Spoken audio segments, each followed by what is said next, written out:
आज हम अपनी नई क्लास शुरू करने जा रहे हैं जिसमें हम 10वें नंबर के श्लोक को पढ़ेंगे। ठीक है ना। कल का जो श्लोक था, मतलब जो हम पिछले 3 दिनों से पढ़ते हुए आ रहे हैं, श्लोक नंबर 7, श्लोक नंबर 8, श्लोक नंबर 9, उसमें क्या पढ़ा था कि भगवान के नाम का स्मरण करने से क्या होता है, हमारे पाप कट जाते हैं, है ना। और ये मैंने बताया भी था आपको कि हमारे पाप कैसे कट जाते हैं। तो मैं इसके लिए एक छोटी सी आपको स्टोरी सुनाती हूँ कि कैसे भगवान का नाम लेने से या उनका धन्यवाद करने से कैसे हमारे पाप कट जाते हैं। एक बार क्या हुआ, जो नारद जी थे वो विष्णु भगवान से मिलने के लिए जा रहे थे। तो उन्होंने देखा कि बीच में एक पक्षी था, वो बैठा था जमीन पे और उसके पैर जल रहे थे। तो जो नारद जी थे उन्होंने बोला उसको कि भाई तुम यहाँ क्यों बैठे हो, तुम्हारे पैर जल रहे हैं तो तुम क्यों नहीं पास वाले जंगल में चले जाओ, वहां जा करके तुम अपना मतलब जीवन यापन कर लो। तो उसने कहा नहीं, क्योंकि मेरा मन यही लगता है, तो मुझे यही अच्छा लगता है, जो ठीक है, जो भगवान ने दिया है तो वो मेरे लिए यही ठीक है। तो वो बोले कि अच्छा ठीक है, मैं विष्णु भगवान के पास तो जा ही रहा हूँ, तो तुम बताओ कि मैं उनसे तुम्हारे लिए क्या मांगू। तो उस पक्षी ने बोला कि आप ऐसे कहना भगवान विष्णु को जाकर के कि मेरे लिए एक बस पेड़ बना दे यहाँ पर, ताकि जब दिन में चिलचिलाती धूप हो तो मैं उस पेड़ के ऊपर थोड़ा सा रेस्ट कर लूं, और बाकी तो मेरा जीवन आराम से चल ही रहा है। तो नारद जी ने कहा ठीक है। अब वो चले गए विष्णु भगवान के पास में, उन्होंने जाकर के सारी कथा जैसी की तैसी सुना दी। तो विष्णु भगवान उनसे बोले कि वो जो पक्षी है ना उसकी किस्मत में है ही नहीं, मतलब सुख है ही नहीं, तो मैं कैसे उसको पेड़ दे दूं। ठीक है, तो उसकी किस्मत में नहीं है, लेकिन फिर भी तुम उसको जाकर के ऐसे बोलना पक्षी को कि वो भगवान के नाम को स्मरण करे और साथ में क्या करे, धन्यवाद बोले, कि उसको जो भी कुछ मिला उसके लिए अगेन एंड अगेन क्या करे, थैंक्स करे या शुक्रिया अदा करे। ठीक है, नारद जी आ गए वापस, उन्होंने आकर वही बात किसको बता दी, उस पक्षी को बता दी। पक्षी ने कहा ठीक है, मैं वैसे ही करूंगा, लेकिन क्या है, विष्णु भगवान ने बिल्कुल मना कर दिया है कि तुम्हारी किस्मत में कोई भी वृक्ष नहीं है, तुम्हें ऐसे ही चिलचिलाते धूप में बैठना पड़ेगा। ठीक है, पक्षी ने कहा ठीक है, अभी तक भी मेरा जीवन ऐसे चल रहा था, आगे भी चल जाएगा, कोई बात नहीं है। वो चले गए नारद जी वहां से। और वो पक्षी क्या करता था, नित्य नियम से क्या करता था, भगवान को स्मरण करता था, और मतलब उसको भगवान जी को थैंक यू बोलता था, शुक्रिया अदा करता था कि भगवान जी आपने जितना मुझे दिया है वो बहुत है, मतलब डेली इतना शुक्रिया अदा करना, इतना शुक्रिया अदा करना और भगवान के नाम को स्मरण करना। तो थोड़े दिन बाद क्या हुआ, नारद जी ने ऐसे सोचा कि उस पक्षी का क्या हाल हुआ, मैं जाकर के देखूं तो सही कि वो अब कैसे अपनी जो लाइफ है उसको लीड कर रहा है। तो नारद जी ने देखा उस पक्षी को, तो उन्होंने देखा जो वो पक्षी था वो एक बहुत हरे भरे वृक्ष पर बैठा था, उस पर मीठे मीठे फल लगे हुए थे और वो खा रहा था। तो नारद जी को गुस्सा आया कि विष्णु भगवान ने तो मुझे बोला था कि तुम्हारे किस्मत में कुछ भी नहीं है, और इसके पास तो इतना हरा भरा वृक्ष है, फल खा रहा है, और ये तो इतने आराम से बैठा है। वो तुरंत चले गए विष्णु भगवान के पास में। तो उन्होंने विष्णु भगवान को कहा कि आपने मुझसे झूठ क्यों बोला, जब उसके किस्मत में अगर था तो आपने मुझे क्यों नहीं बताया कि ऐसा उनकी किस्मत में ये वृक्ष है। तो विष्णु भगवान बोले कि सभी अपना माइक प्लीज म्यूट कर लीजिए। तो विष्णु भगवान बोले कि उसने मेरे को मतलब इतना याद किया, मेरे नाम को इतनी बार स्मरित किया, और साथ में मुझे इतना धन्यवाद दिया, इतना धन्यवाद दिया कि मुझे खुद को शर्म आने लग गई कि मैंने उसको दिया ही कुछ नहीं है, और फिर भी वो मुझे धन्यवाद धन्यवाद धन्यवाद, एक दिन में 10-10 बार 20-20 बार सिर्फ क्या करता है, मेरा धन्यवाद करता है। तो मुझे जो उसकी किस्मत में नहीं है वो भी मुझे उसको देना पड़ा। तो इसलिए ये भगवान के नाम की स्मरण की महिमा है, जो भगवान ने दिया है हमें, हमें उनका शुक्रिया अदा करना चाहिए और भगवान के नाम को डेली हमें क्या है स्मरण करना चाहिए। हम मंदिर जाते हैं तो भी ठीक है, अगर नहीं जा पाते हैं किसी कारण से, जैसे अभी कोरोना काल चल रहा है, कोई बात नहीं, हम घर में भगवान का नाम का स्मरण करें और अपने शुद्ध भाव से भगवान की भक्ति करें। तो हमने जो 7वें श्लोक, 8वें श्लोक और 9वें श्लोक में यही सीखा कि प्रभु आपका नाम लेने से मैं कमल की तरह खिल जाता हूँ, मैं मोती की जैसे चमक जाता हूँ, और आप मुझे क्या करते हो, उस सरोवर में कमल की भांति मुझे खिला देते हो या मेरे गुणों का विकास कर देते हो। ये तो हमारी बात हुई कल की कि हमने नाम का स्मरण किया, उससे क्या हुआ, हमारे पाप भी कट जाते हैं। और भगवान इतने उदार व्यक्तित्व वाले हैं कि वो सिर्फ हमारा विकास ही नहीं करते, पाप ही नहीं काटते, बल्कि क्या करते हैं, खुद के समान हमें बना लेते हैं। तो जो हम आज का श्लोक पढ़ेंगे उसमें यही भाव निहित है। तो हम आज की क्लास शुरू करते हैं। सभी दोनों हाथ जोड़ेंगे और मैं मंगलाचरण कर रही हूं।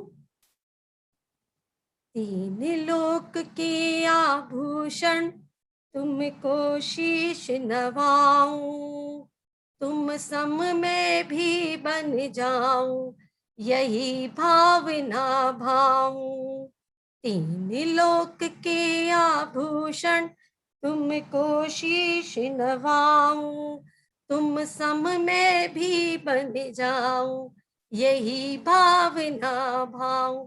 बोलिए देवादिदेव 1008 श्री आदिनाथ भगवान की जय। सभी अपनी अपनी जिनवाणी में निकाल लीजिए, नहीं तो मैं स्क्रीन पे शेयर कर रही हूँ 10वां श्लोक, ठीक है।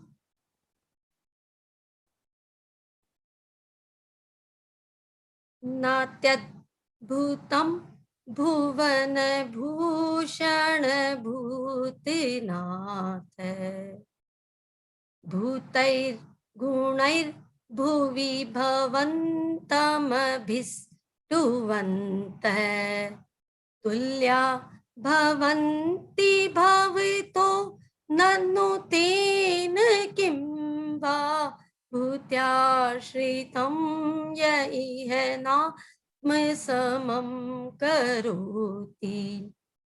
इसकी श्लोक की जो सेकंड लाइन है ना, उसमें देखिए भूतैर, क्योंकि गुणैर जो शब्द है उसमें रह, तो वो रह क्या होता है, अपने एक शब्द पहले हमें उसको पढ़ना होता है। और सेम इसी के आगे जो भू है, भू वर्ड पे ऊपर रह है, वो पहले गुणैर पर लगेगा। तो इस लाइन में सबसे ज्यादा यही समझने वाली बात है, भूतैर गुणैर, ऐसे पढ़ेंगे इसको, ठीक है। बाकी का सारा श्लोक हम आराम से पढ़ ही लेंगे। तो वापस से एक बार मैं पढ़ रही हूं। नात्यद्भुतं भुवन भूषण भूतनाथ, भूतैर्गुणैर्भुवि भवन्तमभिष्टुवन्तः, तुल्या भवन्ति भवतो ननु तेन किं वा, भूत्याश्रितं य इह नात्म समं करोति। हाँ, तो इस श्लोक में क्या कहना चाह रहे हैं, वर्ड मीनिंग्स देखेंगे हम। भुवन भूषण, हे तीन भुवन के आभूषण, हमने भगवान को क्या माना है कि आप इस तीनों लोकों के आभूषण हो, आपसे हमारी शोभा बढ़ रही है, आप ऐसे आभूषण हो। भगवान को हमने आभूषण क्यों माना, क्योंकि भले ही वो सिद्ध शिला पर विराजमान है, लेकिन फिर भी वो अपने व्यक्तित्व से क्या कर रहे हैं, हम सबको चमका रहे हैं, हमारे जो विचार है उनमें परिवर्तन ला रहे हैं, इसलिए उनको आभूषण कहा है।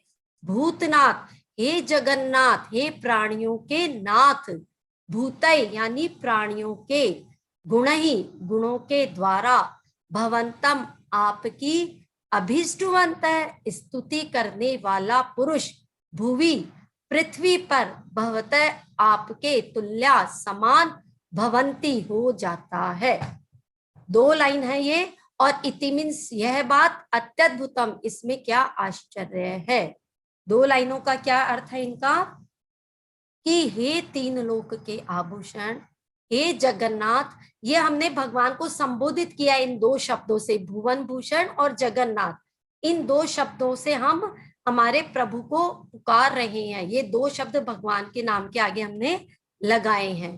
हे तीन भुवन के आभूषण, हे जगन्नाथ, जो इस पृथ्वी पर आपके गुणों की स्तुति करता है, वह पुरुष इस पृथ्वी पर क्या है, आपके समान हो जाता है। न इति अत्यद्भुतम, यानी इसमें कोई आश्चर्य नहीं है। यानी आप क्या करते हो, जो आपकी पूजा करता है, स्तुति करता है, उसको आप अपने समान बना देते हो। इसमें कोई आश्चर्य की बात नहीं है, बल्कि आश्चर्य की बात तो किसमें है कि अगर हम आपके समान न बन पाए तो इसमें आश्चर्य है। हम अगर आपकी पूजा कर रहे हैं, स्तुति कर रहे हैं, वंदना कर रहे हैं, तो हम आपके समान हो ही जाएंगे। फिर इसकी थर्ड लाइन, वा अथवा ननु निश्चय से तेन, उस स्वामी से किम क्या लाभ। हमें उस स्वामी से निश्चय से ही क्या लाभ, कैसे स्वामी से, यह जो यह इस लोक में आश्रितम, अपने पर आश्रित रहने वाले मनुष्य को भूति वैभव से आत्मसमम, अपने समान न ही करता है। क्या कहा कि आश्चर्य किसमें है, जैसे जो पृथ्वी पर हम लोग रहते हैं, और अगर कोई हमारे ऊपर आश्रित व्यक्ति है, कोई भी जो हमारे ऊपर आश्रित है, अगर हम उनको अपने समान नहीं बना पाते हैं तो आश्चर्य उसमें है।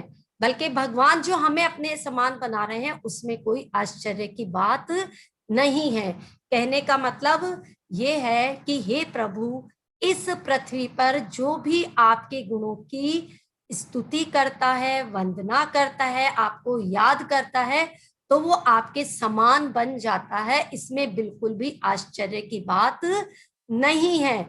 बल्कि आश्चर्य की बात किसमें है कि अगर कोई मनुष्य, किसी भी कोई मनुष्य दूसरे मनुष्य पर अगर आश्रित है, जैसे कि अभी हम हैं इस पृथ्वी पर जो रह रहे हैं, हमारे सेवक है, हमारे कर्मचारी है, अगर हम उनको अपने समान नहीं बनाते हैं तो फिर ऐसे सेवक का, ऐसे स्वामी का क्या लाभ। तो कौन सा स्वामी सर्वश्रेष्ठ है, जो हमें अपने समान बना लेता है।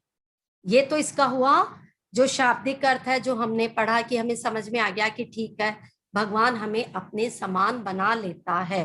अब इसके अंदर की जो बात है, जो इसका रहस्य है, वो क्या है कि हे प्रभु, मैं क्या हूं, आपके समान हूं, और आप क्या हो, मेरे समान हो। हमने आपको ध्यान हो तो 5th श्लोक में पढ़ा था, सोहम तथापि, पढ़ा था ना।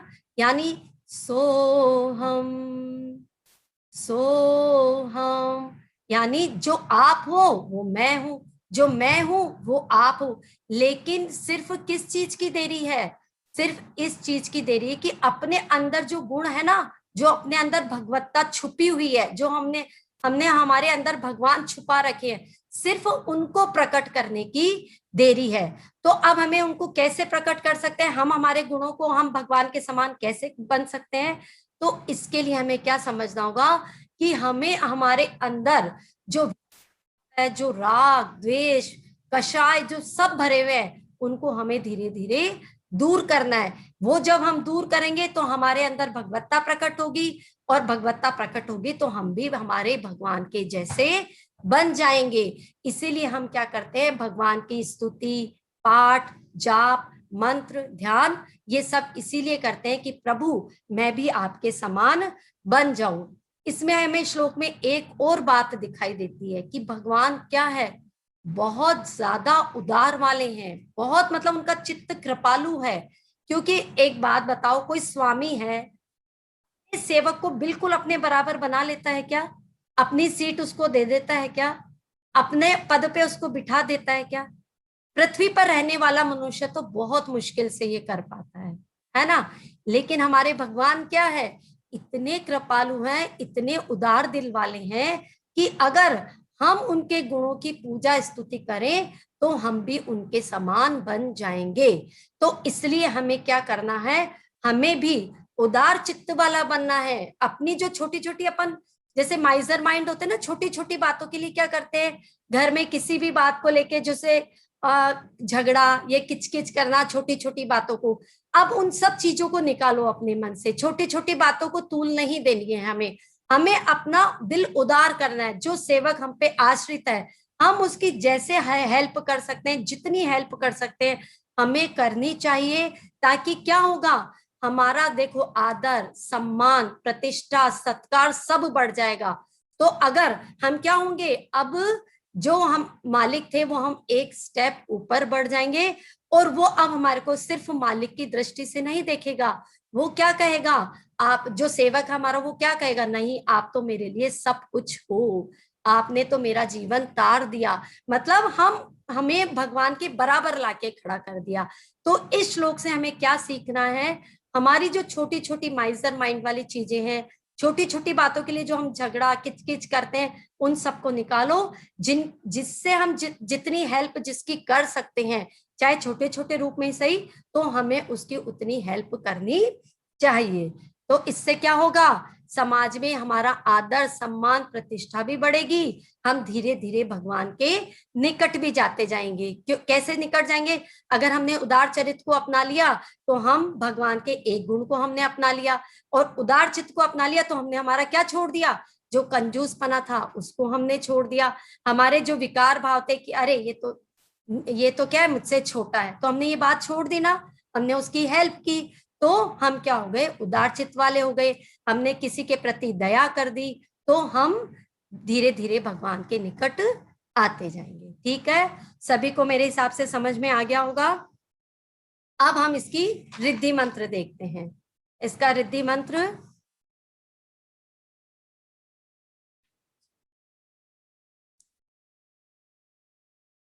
दसवें श्लोक का रिद्धि मंत्र, ओम राम ह्रीं रोम रै श्राम श्रीं श्रूम श्रै सिद्ध बुद्ध कृतार्थो भव भव वशट संपूर्ण स्वाहा। ये इसका मंत्र है। और इसकी रिद्धि, ओम ह्रीं अरम नमो संयम बुद्धिणम झ्रोम झ्रोम नमः स्वाहा। इसमें कैसे मुनि को नमस्कार किया है, जिनकी बुद्धि सभी मुनियों में श्रेष्ठ है, उन रिद्धिधारी मुनि को नमस्कार किया है। अब ये श्लोक हमें कब पढ़ना चाहिए, देखिए इस श्लोक को ध्यान से आप देखो, इसमें 11 बार क्या आया है, भ शब्द आया है। ये एक भक्तामर का ऐसा श्लोक है जिसमें 11 बार भ शब्द आया है ना। और इस भ शब्द की महिमा बहुत ज्यादा है। जैसे जिसके बच्चे अगर कोई तुतला करके बोलता है, कोई हकला करके बोलता है, या किसी के गले में कोई प्रॉब्लम है, वो कंठ में सुधार लाना चाहता है, तो उसे इस श्लोक का पाठ जरूर पढ़ना चाहिए, है ना। इस श्लोक का पाठ डेली करना चाहिए। तो क्या है, एक तांबे के कलश में पानी भर करके रख दीजिए, इस श्लोक को 10 बार पढ़िए और उस बच्चे को पिला दीजिए जो तुतलाता है या हकला करके बोलता है, या किसी के कंठ में कोई भी प्रॉब्लम है, तो हमें इसका पाठ करके और उस बच्चे को पिला देना चाहिए। जरूरी नहीं है कि ये माँ ही करे, बच्चे की दादी बहन पापा भाई जो भी हैं, वो कोई भी इस श्लोक का पाठ करके ये पानी सब उस बच्चे को पिला सकते हैं। से कम भी हम अगर 48 दिन तक करते हैं तो हमें इसके पॉजिटिव रिजल्ट्स नजर आने लगेंगे। तो अगर कोई भी ऐसा बच्चा हो तो उसके लिए आप ये जरूर करके देखना, और उस बच्चे को ये वाला श्लोक जरूर याद करके और इसका पाठ करवाना सिखाना, ताकि वो बच्चा भी इस पाठ को बोले तो इसके प्रभाव दुगने होंगे। और बाकी बच्चे की मम्मी है जो भी है वो तो इसका पाठ नित्य करे ही करे। ठीक है, ये तो एक बात। दूसरी बात, कुत्ते का अगर जहर जो काट लेता है ना कुत्ता अगर किसी को, तो उसका जहर निकालने के लिए भी हमें इस श्लोक का पाठ करना चाहिए। और तीसरा, अगर जैसे किसी को इंजीनियर बनना है, किसी को डॉक्टर बनना है, किसी को टीचर बनना है, सबके अलग अलग एम्बिशंस होते हैं ना, तो उसके लिए क्या करना है, हमें इस श्लोक का पाठ करके, जैसे जिसको टीचर बनना है, एक टेबल रखी, टेबल पे कॉपी किताब रखे और वैसा ही आचरण करना है जैसे कि मैं टीचर हूं, और जो डॉक्टर है उसे सफेद कपड़े पहन करके ऐसा ही आचरण करना है जैसे मैं डॉक्टर हूं। इंजीनियर को पैंट शर्ट पहन करके वैसा ही। और इस श्लोक का पाठ करना है तो धीरे धीरे उसकी किस्मत बिल्कुल बदल जाएगी, और वो जो उसका लक्ष्य है उसको निश्चित रूप से प्राप्त करेगा ही करेगा। ऐसी अद्भुत महिमा है श्लोक नंबर 10 की। ठीक है। अब एक बात और कि हमें पश्चिम दिशा में पैर करके सोना चाहिए ताकि हम अपने लक्ष्य को बहुत आराम से प्राप्त कर सके, या हमारे जो भी गोल है उसको अचीव कर सके। तो इसलिए भी हमें 10वें श्लोक का पाठ करना चाहिए। तो पश्चिम दिशा में पैर रख करके सोए, ताकि कहते हैं ना जो समय के साथ चलेगा तो समय भी उसके साथ चलेगा। हमें अपने आचरण में भी वही 10वां श्लोक को करना है, मतलब बोलना भी है और आचरण भी हमें वैसा ही करना है। क्योंकि हम क्या है, भगवान के समान कैसे बन सकते हैं जब उनके गुणों की स्तुति कर रहे हैं। तो हमें जो बनना है, हम जब वैसा व्यवहार करेंगे तो हम अपने आप उस पद को प्राप्त करेंगे। ठीक है। अब आज का नियम क्या है? आज का नियम यह है कि आपको आपके संपर्क में आने वाले हर व्यक्ति को धन्यवाद कहना ही कहना है।